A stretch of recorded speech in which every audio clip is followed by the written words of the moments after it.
देवगढ़ जिला ड्राइवर महासंघ सभापति आदित्य प्रसाद बेहेरा को अपहरण अभियोग विलंबित राति में केतेक पुलिस पोशाक पिंधा दुर्बृत्त संघ कार्यालय आगु अपहरण अभियोग होईछि। एने देवगढ़ थाना लिखित अभियोग करिछि जिला ड्राइवर महासंघ।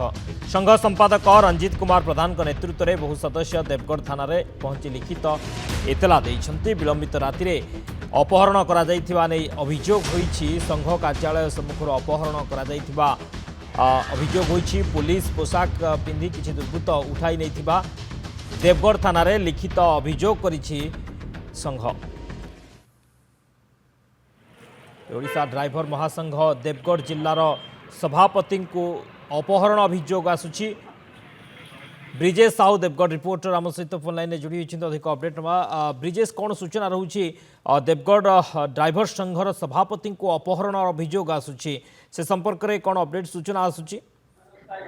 देखो शक्ति देवगढ़ जिले में सारा राज्य जो ओडिशा ड्राइवर महासंघर आंदोलन चली देवगढ़ जिले में यही आंदोलन जारी रही आज पंचम दिन में पहुंची। आज आंदोलन जारी रही गत काली विलंबित रात्रि जी रही देवगढ़ जिला ड्राइवर महासंघर सभापति जी आदित्य प्रसाद बेहेरा जी की राज्य कोषाध्यक्ष रही सी जो संघ कार्यालय विलंबित राति शोई से समय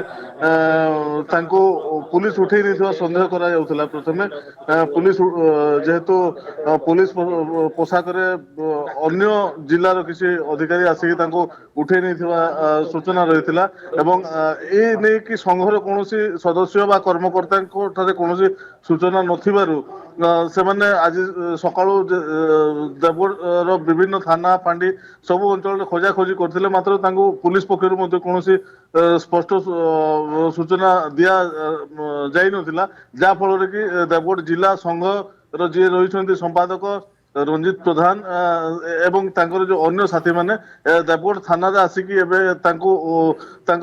जिला सभापति को अपहरण कर पुलिस पोशाक कई दुर्बृत्त मैंने अपहरण कर आसिक अभियोग करछंती एवं अभियोग पत्र को मध्य थाना अधिकारी ग्रहण कर जहाँ सूचना मिलूची आउ किसी समय मध्य से आदित्य प्रसाद बेहेरा जी जिला सभापति रही ओडिशा ड्राइवर महासंघ बापा पुओ को अपहरण कर नहीं आउ गोटे अभियोग दिज्वार सूचना रही। शक्ति ओके बहुत बहुत धन्यवाद ब्रिजेश समस्त सूचना।